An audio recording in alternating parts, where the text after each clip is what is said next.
Boa noite, seja muito bem-vindo aqui à nossa live. Muito bom ter você aqui comigo. Boa noite, retomando as nossas lives. Só que dessa vez a gente está fazendo uma live para psis, profissionais, psicólogas, psicopedagogas que me seguem aqui no Instagram. Então seja muito bem-vinda. Logo a gente vai retomar a nossa live para mães, tá? Então fique atenta que essa semana ainda sai o nosso cronograma de lives para você que é mãe de TDAH. A gente vai retomar o nosso papo de mãe, que é o nosso encontro semanal, tá bom? A gente vai retomar agora a partir da semana que vem. Então até o final da semana sai o nosso cronograma. Mas você que é psicóloga, psicopedagoga, que está sempre aqui comigo, seja muito bem-vinda. Pensei aqui algumas lives para vocês também, para a gente poder conversar um pouquinho, trocar um pouco de experiência, aprender um pouquinho juntas, né? Porque quando a gente faz live, grava uma aula, enfim. Primeiro que a gente tem que estudar bastante, né? Então a gente acaba aprendendo bastante também. Mas também tem a troca, né? E essa troca é muito importante. E quando a gente troca, quando vocês fazem perguntas aqui, quando vocês colocam suas dúvidas, quando vocês comentam, eu também aprendo com vocês. Então é importante essa troca. Fico muito feliz com a presença de todos, tá? Então, essa live, ela é para psicólogos e psicopedagogas, mas se você é mãe e está entrando aqui e quiser ficar, é muito bem-vinda, tá bom? Mas até o final da semana a gente vai ter o nosso cronograma de lives para mães, que é a marca aqui do nosso perfil do Instagram, tá? Eu fazia sempre lives semanais também para psicólogas, psicopedagogas. Depois dei, né, uma paradinha e algumas pessoas me pedem, volta a fazer aquelas lives, nossa, né, era tão legal e tal. Então eu vou retomar agora, a gente vai fazer essa de hoje, provavelmente vai ter mais uma semana que vem e a gente vai marcando, não vou conseguir fazer toda semana, mas a gente vai ter encontros sempre, tá? Pelo menos de 15 dias a gente vai ter um encontro também para quem é psicólogo e psicopedagogo, ok? E hoje a gente vai falar, assim, eu fiquei pensando, né, como que a gente começa, como que a gente retoma as lives para psicólogos e psicopedagogas, e eu fiquei pensando que existem muitos pontos para a gente poder conversar, muita coisa, né? Mas eu queria começar trazendo uma reflexão importante, que foi uma reflexão que me ajudou muito quando eu comecei a atender crianças com TDAH. Então, eu acho que vai poder ajudar vocês também, tá? E até a gente já vai começar, vou dar só um minutinho só para a gente poder iniciar, mas eu queria que você que é psicóloga, você que é psicopedagoga, que está entrando aqui, coloca para mim de onde você é, se você já atende criança com TDAH, eu acho que é importante, né? Ó, já atendo crianças com TDAH, não atendo ainda, mas quero atender, porque aí eu já tenho uma noção se você já tem uma experiência ou se você não tem. E se você não é psicóloga, não é psicopedagoga, é mãe de TDAH e quer ficar aqui com a gente, não tem problema. Seja muito bem-vinda aqui na nossa live. Coloque para mim, sou mãe de TDAH, que aí eu também sei que você está aqui e eu consigo também, né, de alguma forma, direcionar a minha fala para você. Então, se você puder colocar, se você já atende crianças com TDAH, já me ajuda a entender qual é o público. Se é um público que já tem uma experiência ou ainda não tem. Mas, de qualquer forma, tendo experiência ou não, sempre vale essa reflexão, né? Porque a gente estuda bastante, né? A gente trabalha com crianças, a gente trabalha, né, nessa área clínica, a gente estuda bastante, a gente lê muita coisa, né? Mas quando a gente está com a criança ali na nossa frente, por mais que a gente saiba um monte de técnica, um monte de estratégia, tem um monte de recursos no nosso consultório, muitas vezes a gente se sente perdida, às vezes a gente coloca, né, em prática algumas coisas, mas não funciona, outras a gente não consegue nem colocar em prática. Então, a gente vai falar desses desafios clínicos que estão para além da técnica, né? Aquilo, quando a técnica sozinha ela não é suficiente. Ó, tem mãe de TDAH, professora Marli, seja bem-vinda, Marli. A Adriana atende TDAH e também tem um filho com TDAH. Legal. Legal. Então, tem pessoas aqui que são psicólogos que também já atendeu. Então, assim, a gente, por mais que a gente se prepare, né, quando a gente tá ali com a criança, que a gente precisa colocar em prática tudo aquilo que a gente estudou, às vezes nem sempre funciona, né? E a gente fica meio perdido. Peraí, eu sei que eu preciso utilizar, por exemplo, uma técnica de economia de fichas com essa criança. Eu sei que eu preciso organizar a rotina dela, mas não funciona. A criança não engaja, ou a família não engaja. Não tá andando, né? Eu já tentei de tudo e a coisa não anda. Os problemas continuam e muitas vezes não é a técnica em si.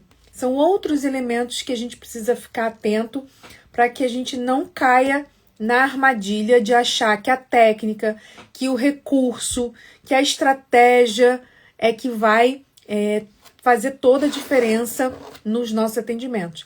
Tem um lugar importante, óbvio, né? Todas as técnicas, estratégia, recursos, eles têm um lugar importante, mas eles não são o principal. A gente precisa ter alguns elementos que são importantes também, e que se a gente não fica atento a eles, a gente acaba não conseguindo avanço, né? E não conseguindo engajamento.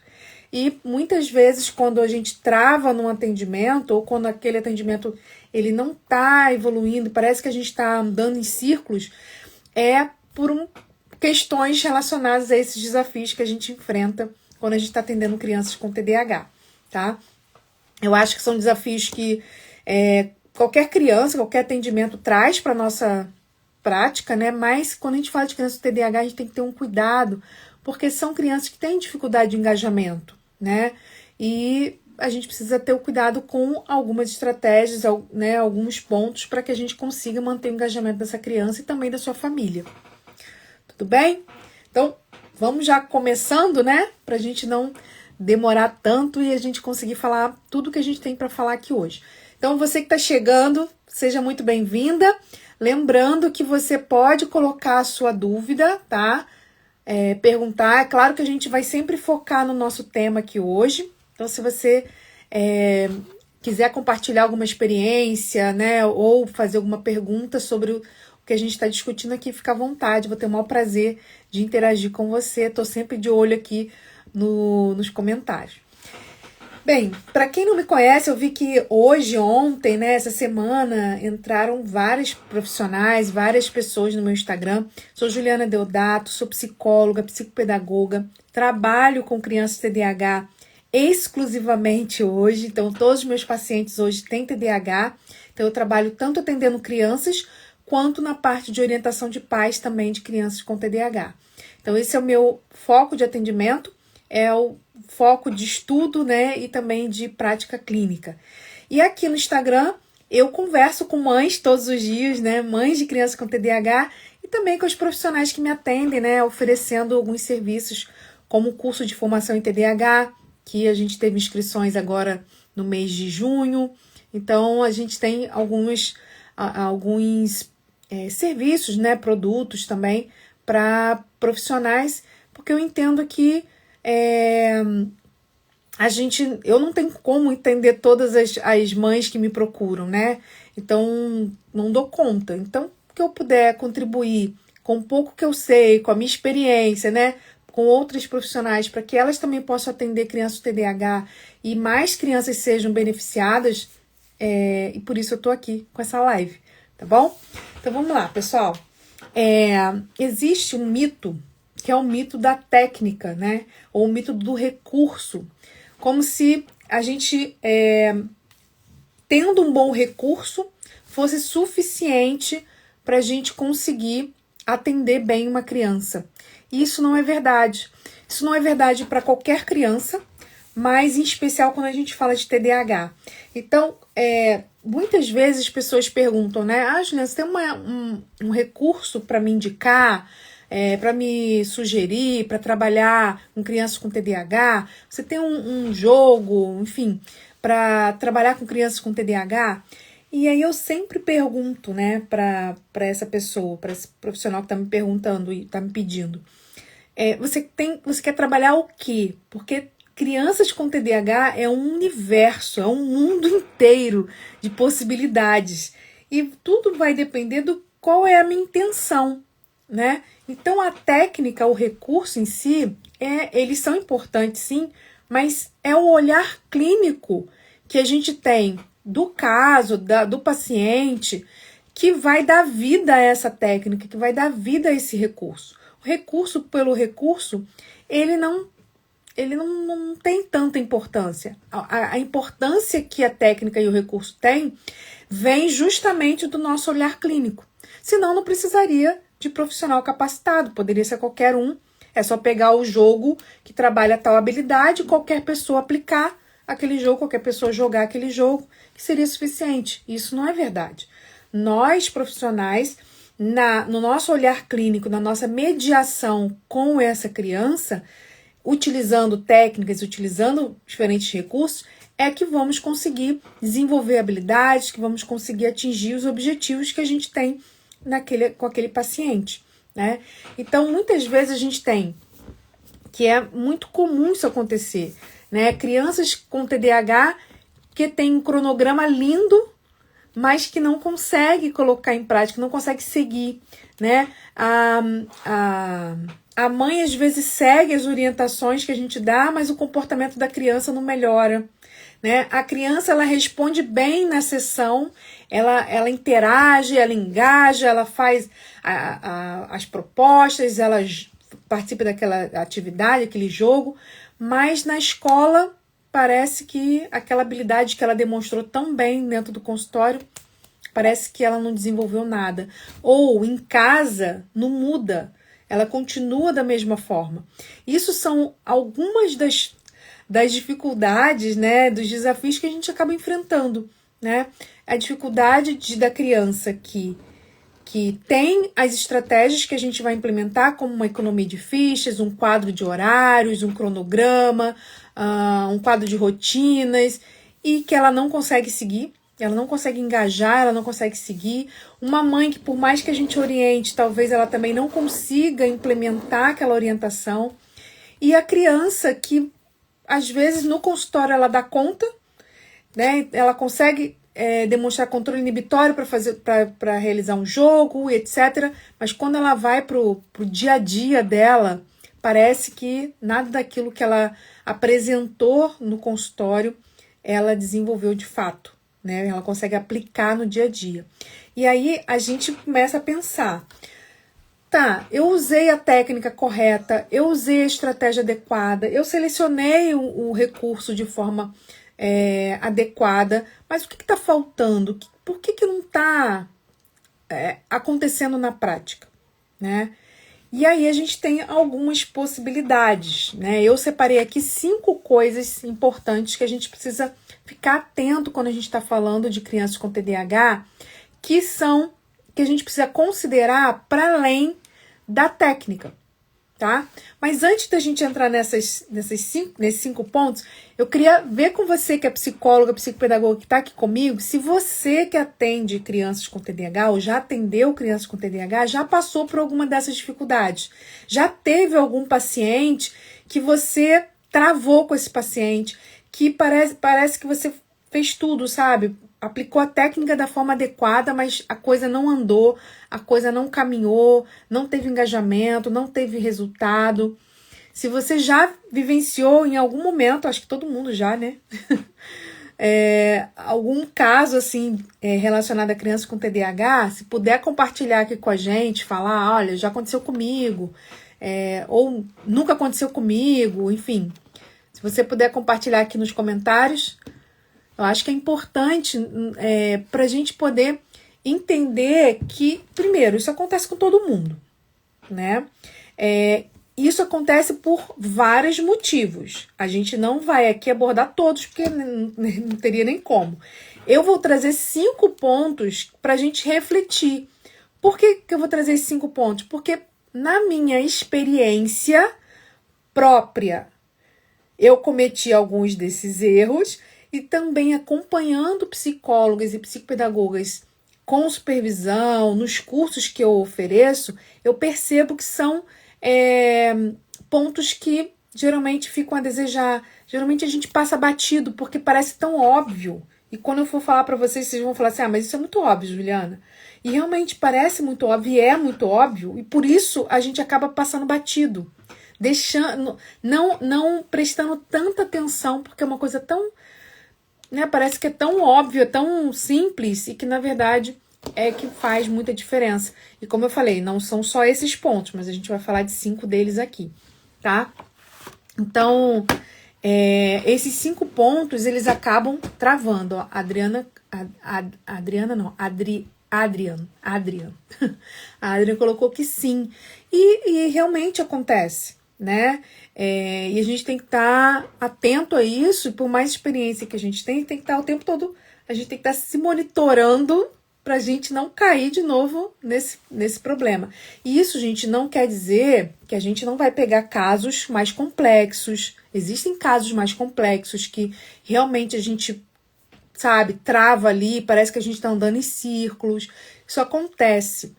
E aí a gente precisa ficar atento ali no que pode estar acontecendo, que pode estar, a gente está travando, né, o processo. Mas vamos olhar para 5 pontos que eu acho que são importantes, e dentro desses 5 pontos a gente tentar pensar uma forma de a gente conseguir superar isso, né? Porque quando a gente trava com o paciente, é ruim para o paciente, para a família do paciente, porque a coisa não anda, não melhora, mas é muito ruim para a gente também, porque a gente fica se cobrando, a gente fica se culpando, né? A gente fica sentindo mal com aquela situação, então também é ruim para a gente não quer isso, a gente quer que os nossos pacientes evoluam, né? Que as coisas fluam, que as coisas aconteçam, tanto para a nossa realização profissional, mas também para que aquela família se sinta satisfeita e os problemas que ela chegou para serem resolvidos, eles possam, de fato, melhorarem, né, ou serem resolvidos de uma vez por todas, né? Alguns vão desaparecer, outros vão permanecer, mas com uma intensidade e frequência menor, sem prejuízos ou com prejuízos muito pontuais, que a gente também vai ter isso, às vezes, como resultado. Então, vamos lá. Primeiro ponto. Vínculo terapêutico. Aí você já vai pensar assim, Juliana, mas isso é óbvio, né? E como eu falei, a gente vai falar de algumas coisas óbvias aqui. Mas pensa o seguinte, tenta fazer essa autoavaliação pensando para além daquele vínculo que a gente faz ali no primeiro encontro, que a gente conhece a criança e tudo mais. Crianças com TDAH, elas tendem a engajar mais, a se esforçar mais, quando ela tem um vínculo maior com aquela pessoa. Quando ela vê naquela pessoa algo positivo. Então, quando ela gosta da pessoa, ela tende a criar um engajamento, ela tem um engajamento maior do que quando ela não gosta, quando ela acha chato, quando ela tem uma certa resistência. Então, a criança, ela precisa se sentir segura, valorizada naquele ambiente. Lembrando que nós estamos falando de crianças que costumam, no seu dia a dia, ter muita tensão negativa, sofrer muita crítica, muita correção. Então, são crianças que muitas vezes elas não são validadas, elas não são reforçadas positivamente, elas não são valorizadas. Então, a gente criar um ambiente onde ela se sinta segura, inclusive para errar, onde ela se sinta segura para expressar as dificuldades e os medos e as inseguranças que ela tem, onde ela se sinta valorizada quando ela se esforça, quando ela dá conta, é essencial. E isso a gente não faz somente naqueles primeiros encontros, né? Aquelas primeiras sessões onde a gente vai conhecer a criança, onde a criança vai conhecer a gente. Não, o vínculo terapêutico, ele é formado e fortalecido a todo momento, a cada sessão.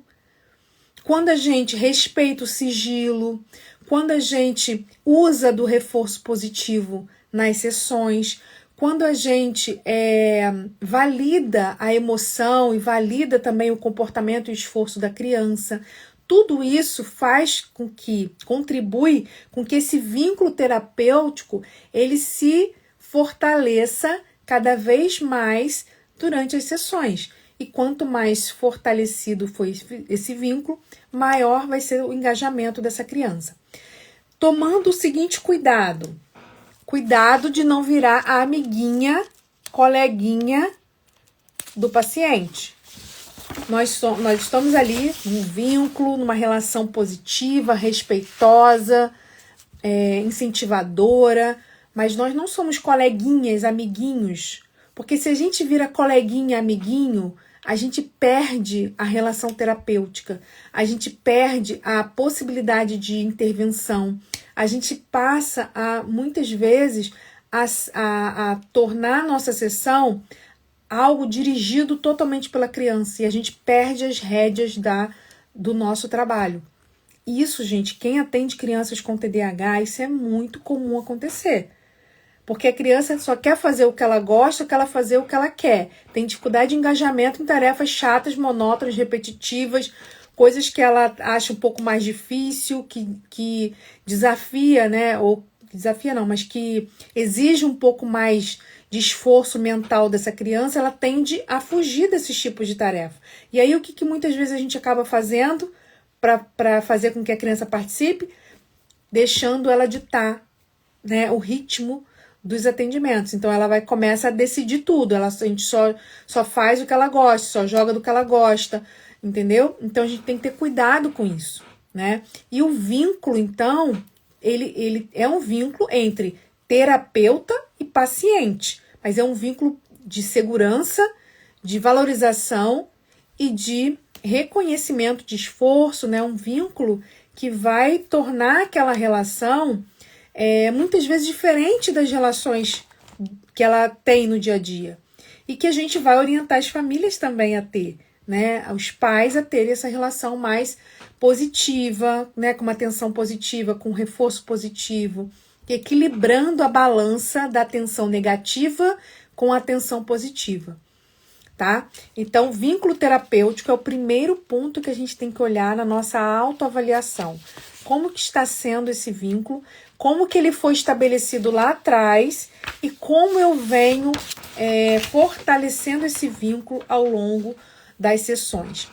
Gente, eu costumo falar e falo inclusive para as mães e falo para as psicólogas também que eu atendo, psicopedagogas, o seguinte: o atendimento à criança com TDAH, no atendimento da criança com TDAH, a gente vai usar muitas técnicas, muitas estratégias que a gente vai ensinar para os pais a usarem em casa, que a gente vai ensinar para o professor a usar na escola.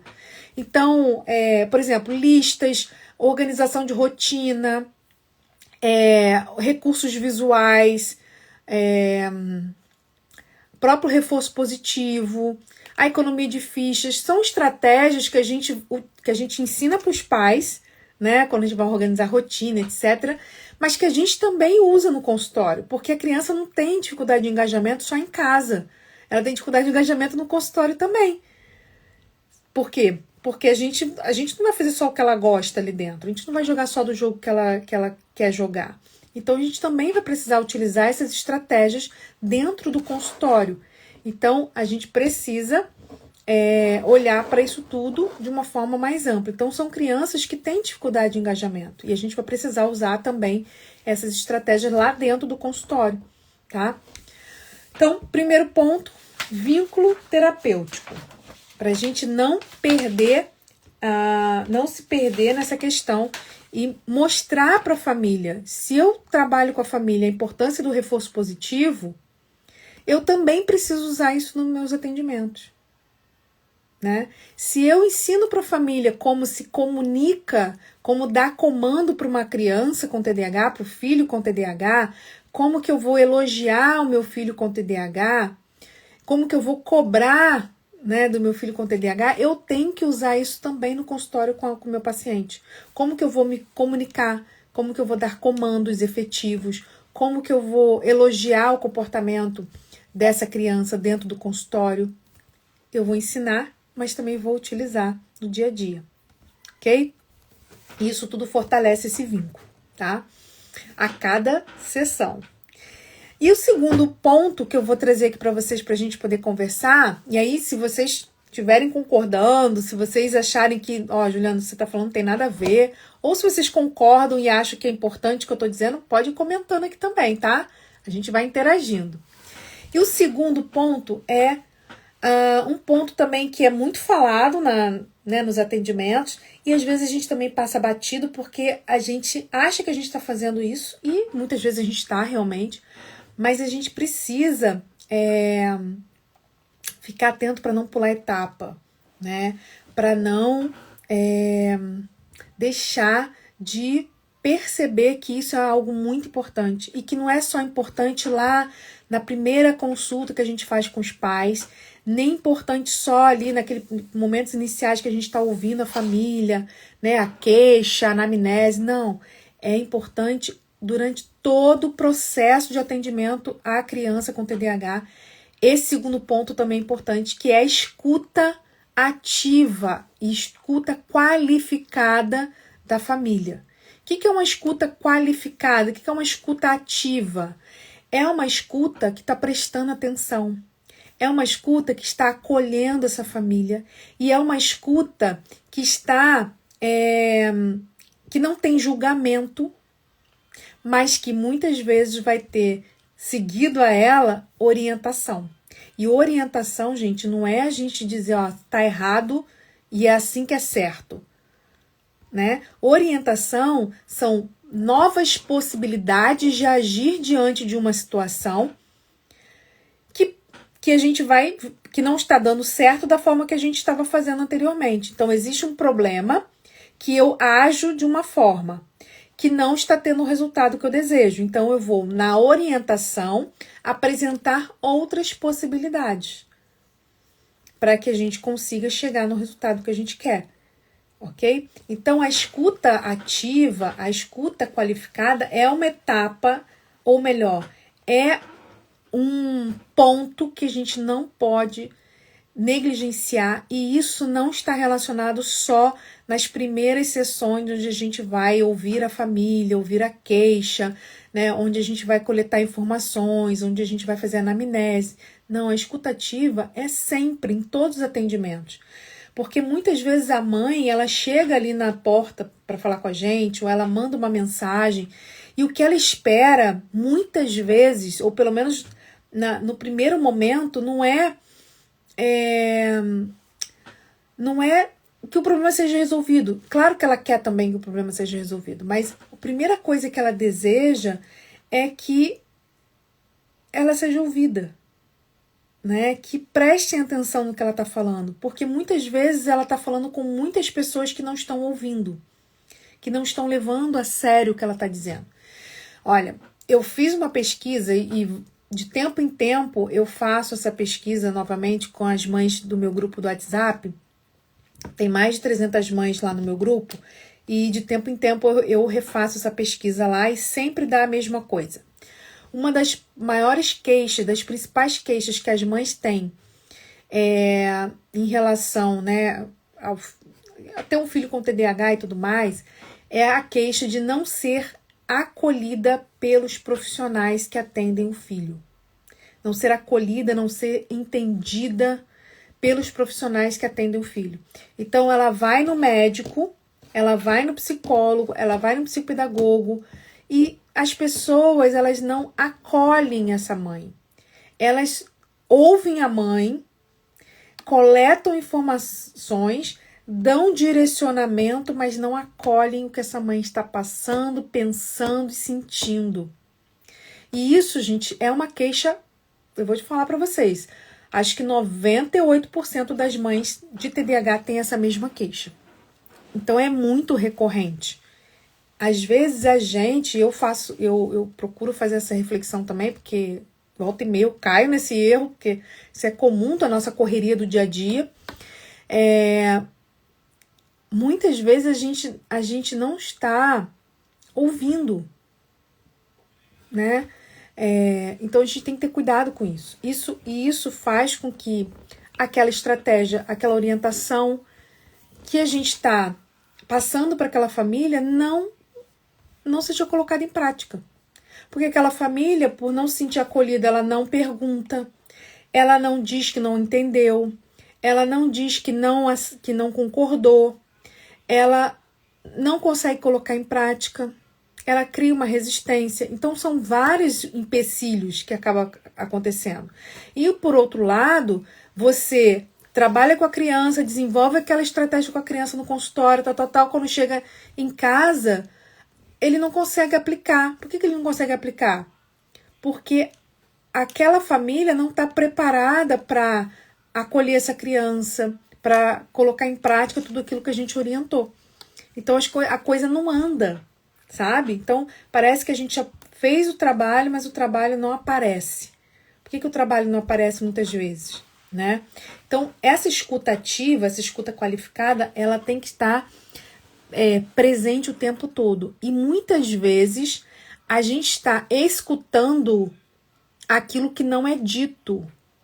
O não dito também precisa ser escutado, né? Quando a gente está realmente prestando atenção, a gente também está percebendo, escutando coisas do que não foi dito, né? A forma como aquela mãe chegou naquele dia, a forma como a criança está naquele momento. Então, a gente também tem que estar prestando atenção nisso tudo, tá?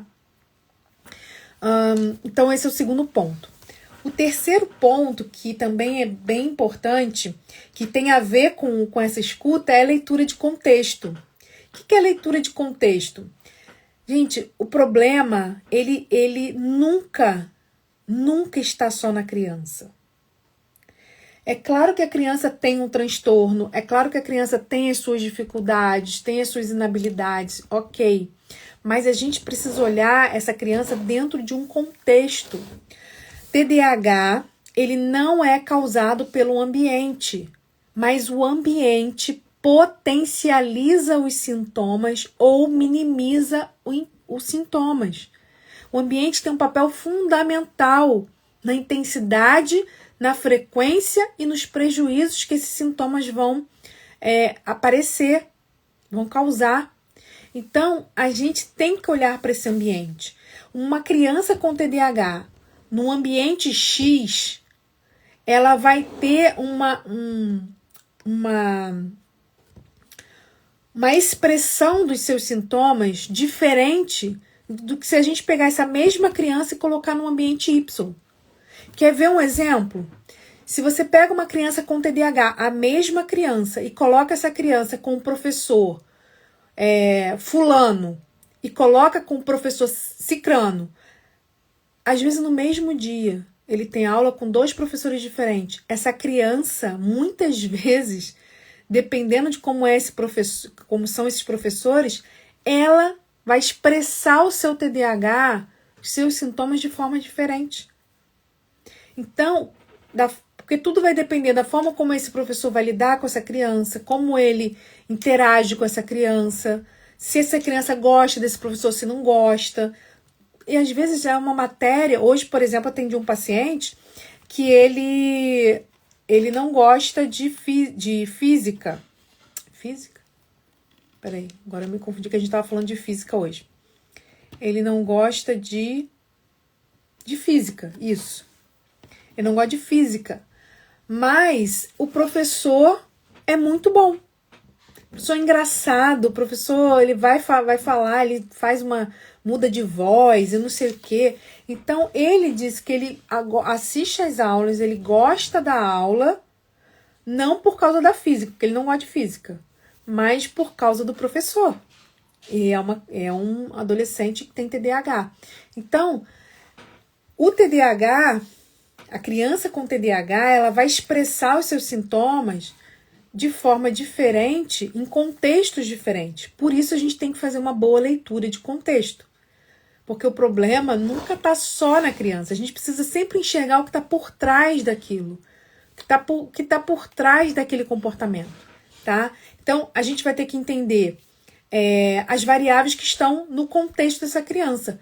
Rotina, as demandas, né? Demandas que são reais e as demandas que não são reais são as irreais, expectativas, ausências de suporte escolar, excesso de suporte, porque também pode acontecer isso, excesso de suporte na escola, às vezes o problema não está aparecendo porque está tendo muito excesso, muito suporte. A mesma coisa em casa, ausência de suporte em casa, ou excesso de suporte. Então, às vezes, não está aparecendo na fala dos pais, da mãe, a dificuldade de função executiva. Não porque essa criança não tem dificuldade de função executiva, mas porque está tendo um suporte demais, então a dificuldade não está aparecendo. Então, essa leitura de contexto, entender o que está por trás da fala, da queixa, do comportamento da criança, é muito importante. E a gente precisa estar fazendo isso o tempo todo, não é só lá no início, no processo de avaliação. É o tempo todo a gente precisa fazer isso.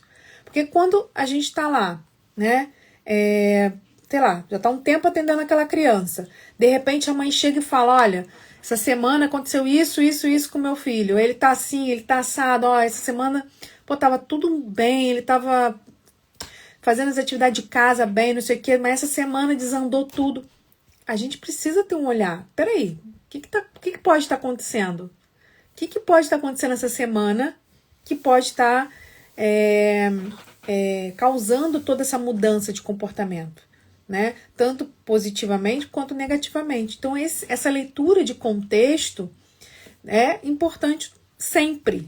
Então, tudo que eu estou falando aqui para vocês em relação a esses pontos que a gente precisa olhar, são pontos que a gente precisa olhar sempre, não é só no início, não é só no período de avaliação, é sempre, porque esse vínculo precisa ser fortalecido a cada sessão, essa escuta qualificada da família é sempre que a gente precisa ter, essa leitura de contexto também, tá?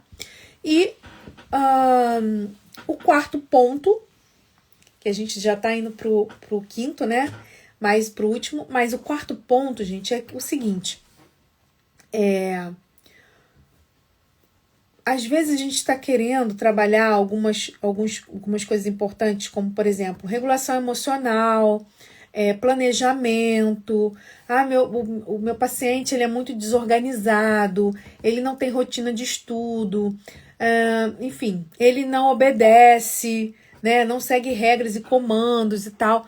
E isso tudo é importante, a gente vai trabalhar, mas a gente precisa entender o que está por trás de tudo isso. TDAH, por mais que a gente saiba, né, que o nome é transtorno de déficit de atenção e hiperatividade, mas o TDAH é um transtorno da autorregulação. Então, por ele ser um transtorno da autorregulação, um transtorno de função executiva, de execução, de performance, não tem a ver com saber fazer, mas em fazer, em colocar em prática. Então, se a gente sabe disso, a gente precisa olhar para a queixa, para o comportamento da criança, para cada habilidade que a gente precisa desenvolver, olhar para tudo isso, entendendo que por trás disso tudo tem um déficit de funções executivas. Tem uma disfunção executiva que precisa ser trabalhada, que precisa ser desenvolvida. Então, não adianta eu querer trabalhar organização com o meu paciente se eu não utilizo estratégias que vão lidar, né, que vão ajudar a lidar com essa disfunção executiva que acaba fazendo com que ele seja tão desorganizado com os seus materiais, com o seu quarto, com as suas coisas. Então, a gente sempre tem que ter em mente que por trás do comportamento TDAH, que por trás desses sintomas, por trás dessas inabilidades, por trás dessa queixa, tem uma disfunção executiva que precisa ser olhada, tá? Então, às vezes a gente fala assim, Juliana, eu fiz lá um quadro de rotina muito lindinho pro meu paciente, colou na parede, né? Ficou lindo o quadro de rotina lá, colado na parede do quarto do meu paciente. Mas ele não cumpre, né? Ou então você vai atender uma mãe e fala assim, a mãe fala assim, eu já tentei fazer de tudo, já fiz até quadro de rotina que eu peguei na internet, que eu vi, fez, mas não funciona. Isso não funciona com meu filho. Ah, como é que você fez? Eu fiz o quadro lindo e aí eu botei na parede lá e colei no quarto dele, mas ele não cumpre. Gente, ele não vai cumprir. Porque não é o quadro que faz a criança cumprir a rotina. É a nossa mediação. O quadro é um recurso que a gente utiliza para tornar a nossa mediação concreta, visual, para facilitar o engajamento. Mas não é porque você colou um quadro de rotina na parede que esse quadro sozinho vai fazer a criança engajar. Não é assim. O quadro de economia de fichas, que é uma técnica muito eficiente para quem tem TDAH, ela, na verdade, vai precisar de uma série de outras estratégias em conjunto para que ela funcione. E vai depender muito mais da gente, adulto, do que da própria criança, porque a gente que vai mediar tudo isso, a gente que vai fazer essa técnica funcionar e gerar resultado. Então, se eu entendo que tem uma disfunção executiva por trás dessa dificuldade de engajamento, dessa dificuldade de cumprir rotinas, né? Eu consigo entender que não adianta só eu fazer um quadro de rotinas, que não adianta só eu fazer lá uma lista de tarefas, que não adianta só eu ensinar para a criança a respirar quando ela estiver com raiva ou nervosa, porque ela não vai conseguir parar para respirar, ela vai agir impulsivamente. Aí só depois que ela bateu, que ela chorou, que ela fez o que não devia fazer, é que ela vai lembrar que era para ter respirado para se acalmar. Então, assim, a gente ensina a criança a se acalmar, a respirar, sei lá, usar várias técnicas para a criança se acalmar quando ela está ficando nervosa, mas a criança, antes de se acalmar, ela precisa o quê? Frear o comportamento dela. E isso é uma função executiva chamada controle inibitório. Se essa criança não consegue frear o próprio comportamento, o que vai acontecer? Quando uma situação provocar essa criança, ela vai reagir impulsivamente. Ela vai reagir automaticamente. E aí o que vai acontecer? Ela não vai usar nada do que você ensinou. Que lá no consultório ela fez lindamente para você, mas que no dia a dia ela não consegue usar. Então a gente precisa olhar a clínica, as estratégias, os recursos, mas para além disso, qual é a disfunção executiva que essa criança tem que dificulta ela realizar determinadas tarefas, seguir determinadas orientações? Agora a gente vai trabalhar utilizando estratégias que vão ajudar essa criança a lidar com isso, com essa dificuldade. Ok? E por último, e eu deixei por último de propósito, porque deveria ser a primeira, só que eu deixei por último, porque, na verdade, tudo isso que a gente falou, criação de vínculo, escutativa, leitura de contexto, olhar por o que está por trás do comportamento, que é a disfunção executiva, tudo isso aqui a gente só vai conseguir fazer de fato se a gente fizer esse quinto ponto, que é o início de tudo, mas que não para lá no início, que a gente está sempre refazendo, que é a nossa avaliação. E eu falo para vocês que o maior erro que os profissionais cometem, eu falo que é o maior no sentido de mais comum, vamos melhorar a frase, mais comum de acontecer, e eu percebo isso nas supervisões que eu dou, é que quando a criança chega para atendimento, se ela não tem diagnóstico de TDAH ainda, é mais fácil para o profissional fazer a avaliação, porque ele sabe que ele precisa avaliar para fechar ou não o diagnóstico. Mas quando essa criança chega já com o diagnóstico fechado, é tentador e é muito comum os profissionais partirem direto para a intervenção. Conversa com a família, escuta a família, coleta aquelas informações iniciais, mas não faz a avaliação da criança. E, gente, a avaliação é que vai nos ajudar a definir os nossos objetivos. Nenhuma técnica, nenhuma estratégia, nenhum recurso, ele pode ser selecionado sem que antes eu tenha avaliado essa criança e definido os meus objetivos. A partir dessa avaliação e desses objetivos é que eu vou selecionar quais técnicas, quais estratégias, quais recursos eu vou utilizar. A partir dessa avaliação, vai ficar mais fácil para mim saber como eu vou me conectar melhor com essa criança. A partir dessa avaliação, vai ficar mais fácil para mim criar esse vínculo com a família, porque eu vou ter exercitado muito a minha escuta. Eu vou ter feito uma boa leitura de contexto. Eu vou conseguir identificar quais são as disfunções executivas que essa criança está apresentando, que está por trás desse comportamento que a mãe está relatando, que a escola está reclamando, que a criança está apresentando. Então, a avaliação é a base de tudo, ok? A técnica, ela é importante, mas é o nosso olhar clínico que vem a partir da avaliação que transforma toda a técnica, todo o recurso, toda a estratégia em algo que vai funcionar, que vai trazer resultado, ok?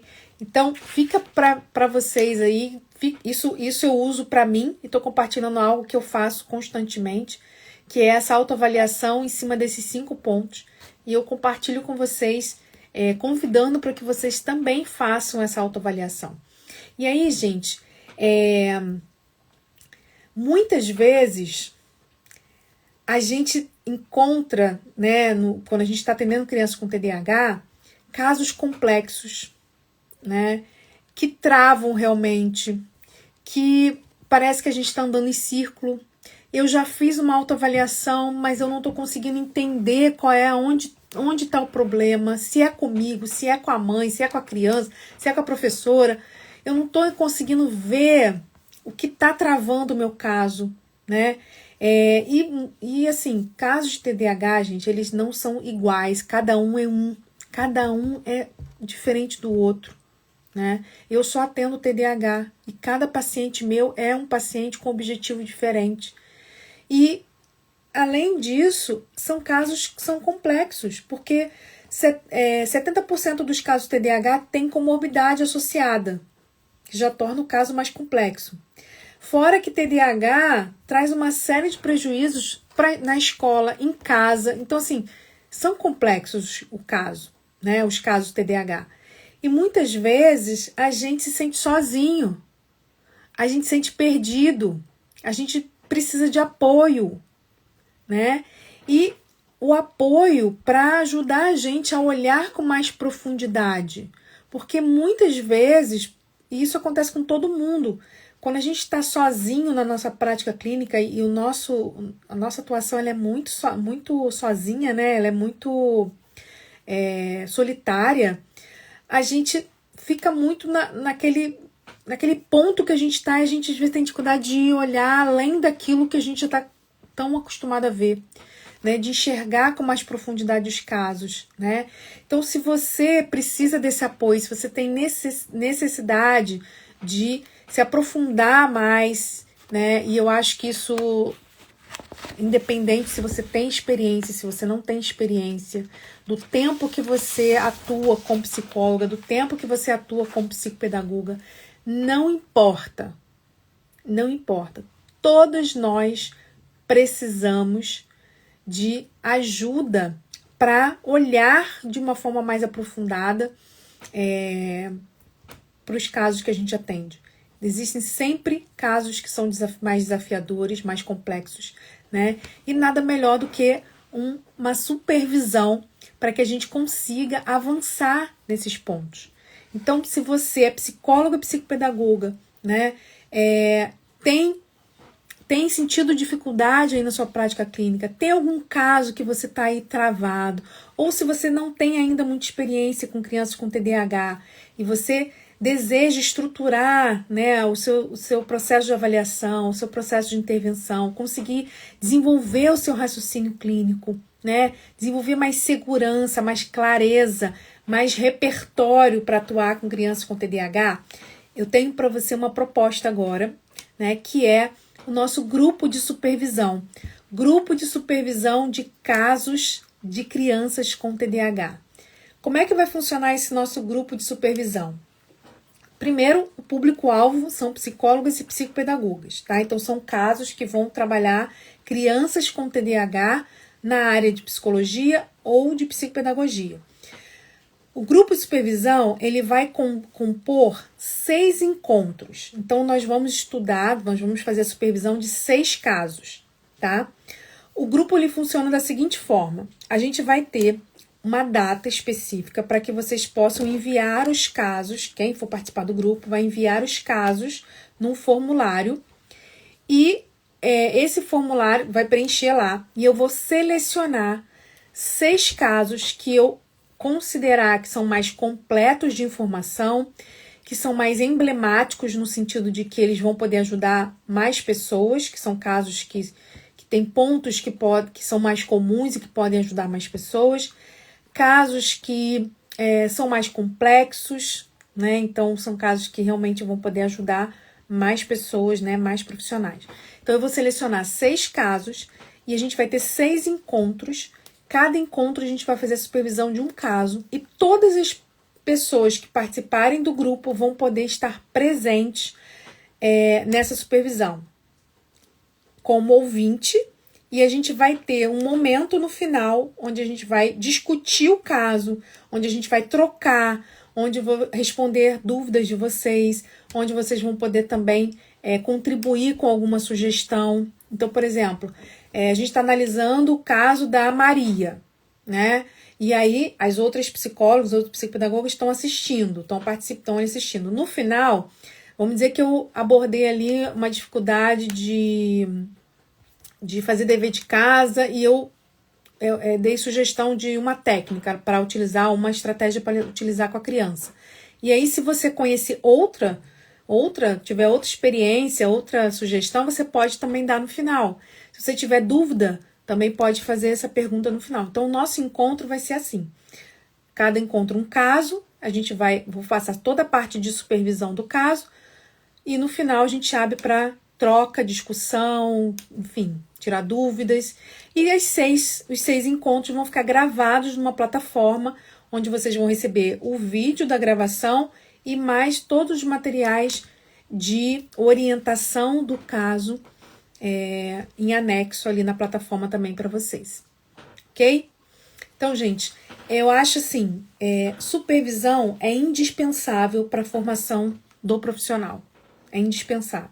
Seja um profissional que está começando agora, seja um profissional que já tem experiência, supervisão é importantíssimo porque ele vai trazer ali uma possibilidade de desenvolvimento de raciocínio clínico, que é essencial. Não adianta eu fazer todos os cursos de TDAH do mundo, o melhor que seja. Não adianta eu ler todos os livros de TDAH, comprar todos os recursos que existem.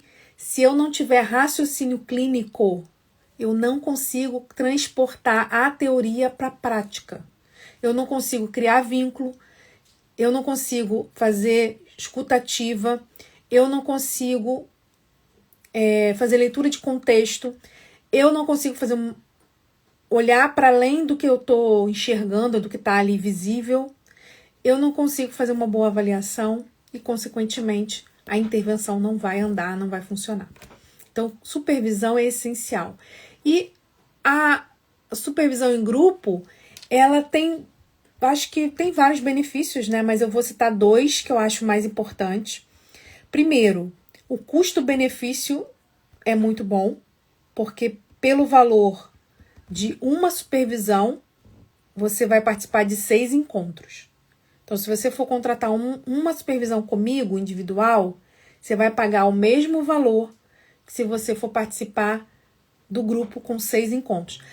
Isso não quer dizer que o seu caso vai ser contemplado, mas com certeza algum dos 6 casos vai ser muito parecido com o caso que você atende, tá? Então, essa é uma vantagem. O custo-benefício é muito bom. E o segundo é a troca. Porque eu estou aprendendo com o caso da colega, se não for o meu caso que foi escolhido. E eu tô ali tendo a possibilidade no final de estar junto com outros profissionais, trocando, tirando dúvida, trocando materiais, trocando, enfim, experiência. E a gente vai ter a plataforma que você vai ter acesso a essa gravação. Então, se você não puder estar ao vivo, você vai poder assistir a gravação depois, você vai poder ter acesso aos materiais de orientação. E no nosso grupo do WhatsApp, grupo da nossa supervisão, a gente pode trocar material ali, a gente pode trocar sugestão, tirar dúvidas, enfim. Então, tem essa possibilidade também do network, dessa possibilidade de troca, tá? Andressa, sou formada em psicologia, porém não estou atuando, mas gostaria de saber se poderia ter acesso à supervisão para adquirir mais conhecimento. Sim, Andressa, com certeza, porque mesmo que você não vá submeter algum caso seu, você vai aprender com os 6 casos que vão ser supervisionados, entendeu? E isso vai te dando essa visão, porque assim, como é que funciona a supervisão? Eu vou trazer o caso que foi selecionado, vou fazer uma apresentação do caso para vocês, para todo mundo mais ou menos entender qual é o caso ali. E a gente vai, dentro dessa apresentação, trazer todas as orientações. Olha, se esse paciente fosse meu, eu enxergaria isso, faria isso. Então vai ter um plano de ação ali, né? Do que fazer com aquele caso, as orientações em relação ao caso. E aí, isso é importante, porque vai desenvolvendo na gente esse raciocínio clínico, né? Então, independente de ser o seu caso, você vai aprender com certeza com os casos das colegas, tá? E aí você pode estar falando assim, Juliana, eu sou psicopedagoga, eu vou me beneficiar de casos da psicologia? Sim. Sabe por quê? Porque por mais que você não vá fazer determinadas intervenções lá no seu consultório de psicopedagogia, você precisa, primeiro, saber como funciona o tratamento de uma criança lá com psicólogo. Segundo, você vai poder usar muita coisa no seu consultório, sim, no seu atendimento, sim. Como, por exemplo, reforço positivo, estratégia visuais, estratégia de organização de sessão. Tudo isso você vai poder utilizar nos seus atendimentos na psicopedagogia, tá? Então, muita coisa você vai poder utilizar. E outras que, ainda que você não utilize na prática ali, né, porque o seu foco é na aprendizagem, você vai poder fazer uma adaptação, você vai poder fazer uma melhor leitura de contexto. Porque se você é psicopedagoga, você está focado na aprendizagem, ok. Mas se você, vamos lá, se você percebe, tem uma boa leitura de contexto, você vai poder fazer uma boa parceria com a psicóloga, você vai poder fazer um bom encaminhamento, você vai poder fazer uma boa orientação de pais. Porque muitas vezes, por exemplo, a criança com TDAH dificuldade de estudar em casa, a criança com TDAH tem dificuldade de engajamento, né, dever de casa e tudo mais, é a orientação de pais que vai fazer diferença. A gente vai trabalhar com a criança no consultório, mas é orientação de pais. Então, a orientação de pais, ela não vai fazer, ela vai ser, tem os mesmos princípios, tanto na psicopedagogia quanto na pedagogia, na psicologia, tá? Andressa, eu falei que sim, você pode participar, tá bom? Mesmo que você não vai ter um caso para você enviar, mas você pode aprender e aí acompanhar os casos que vão ser selecionados, que com certeza você já vai desenvolver bastante essa leitura de contexto, esse raciocínio clínico, né, e todo o processo de intervenção, né, de avaliação e intervenção dos casos que a gente vai analisar, tá bom? Então pode sim, tá? Gente, a supervisão, ela vai começar em agosto, porque esse mês é um mês, né, de férias escolares, um mês onde também muitos filhos de psicólogo, psicopedagogo estão em casa, então muita gente viaja, então a gente vai começar os encontros em agosto, mas as inscrições com esse valor de lançamento, ele tá até o dia 10. Então, qual é o valor? São 6 encontros pelo valor de R$300. Como eu falei, é o valor de uma supervisão minha. Se você for fazer uma supervisão, é esse valor. Você vai pagar esse valor para 6 encontros. Até o dia 10 a gente está com esse valor. Após o dia 10, até o início do nosso grupo, que vai ser em agosto, quem quiser entrar depois do dia 10, vai ser um valor diferente, tá? Porque esse valor é um valor de lançamento, tá bom? Então, se você quiser participar, é só me chamar depois aqui no direct, me mandar uma mensagem que eu mando as orientações para vocês direitinho de como fazer a inscrição. Tudo bem? Como garantir a sua vaga. Outra coisa em relação à inscrição. Assim que você fizer a inscrição, você vai ser direcionado para um grupo do WhatsApp.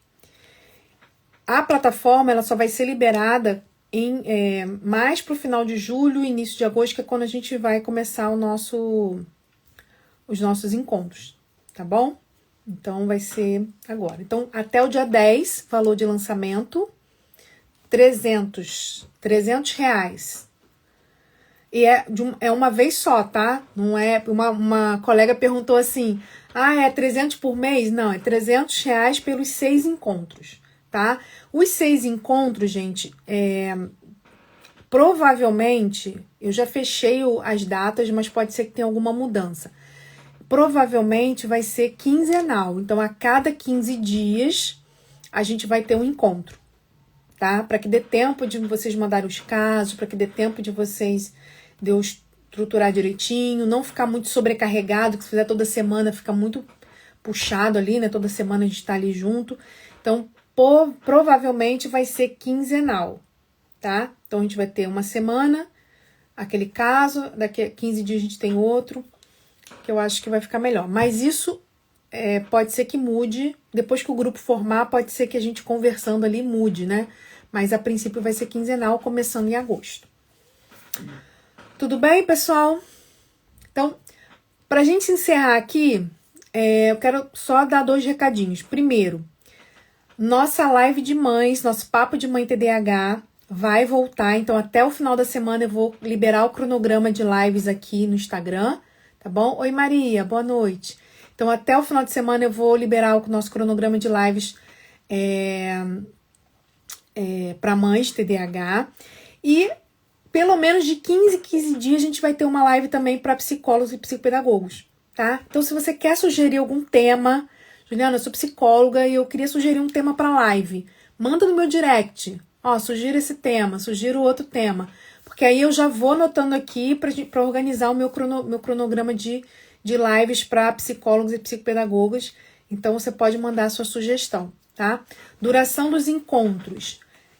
Cada encontro, Manu, eu acredito que deve durar em torno de 1 hora, no mínimo 1h30, por aí. Por quê? Porque a gente vai ter a supervisão e no final eu vou abrir para tirar dúvidas, para trocar, para quem quiser perguntar, trocar, enfim. Então, eu acredito que no mínimo 1h30, mas pode ser que passe. Então, eu não vou delimitar um tempo, porque pode ser que, sei lá, eu já fiz uma supervisão com uma colega que eu não tinha compromisso depois, nem ela, né? Aí, na verdade, foi um grupo que me contratou. Foram 4 psicólogas que trabalham juntas. Elas se juntaram e me contrataram para fazer a supervisão com elas. A gente ficou umas 3 horas. Porque a gente fez a supervisão e depois ficou conversando. Então, assim, eu não tinha compromisso depois, a gente ficou conversando, a conversa estava boa e ficou. Então, o nosso encontro de supervisão, ele tem, no mínimo, 1h30, tá? Mas pode ser que passe mais do que isso. E aí, se você tiver que sair, não tem problema, vai ficar gravada e aí você pode assistir depois. Gravação, você vai ter acesso a essa gravação, gente, por tempo indeterminado. Eu não vou limitar. Tipo assim, depois de 1 ano você perde a gravação.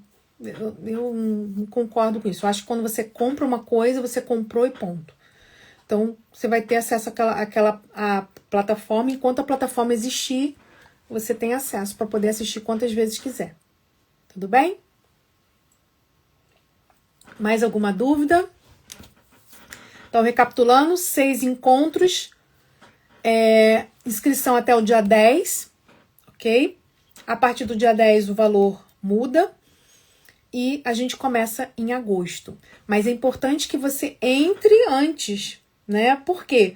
Porque antes do final de julho, lá no finalzinho, na última semana, mais ou menos, eu vou liberar o link para envio dos casos. Então, quem for entrando agora já vai podendo enviar os casos. Se você só for entrar, mesmo que, Juliana, eu vou pagar o valor, né, o valor novo, né, sem ser de lançamentos, depois, mas eu vou entrar só no início de agosto. Tudo bem, mas isso aí pode ser que você não consiga pegar o prazo de envio dos casos, porque se a gente for começar no início de agosto, né, o prazo vai ser no finalzinho de julho, para que eu receba, para que eu selecione, para que eu possa montar toda a supervisão, tá bom? Então, quanto mais cedo você entrar, melhor, para que você possa ter tempo de enviar o seu caso, né, e tudo mais. Ok, pessoal? Então, um beijo para vocês. Essa live vai ficar gravada, então se você quiser assistir novamente, ou se você perdeu o iniciozinho, vai ficar gravada aqui no Instagram. E eu te espero no nosso grupo de supervisão, tá bom? Tchau, tchau, pessoal!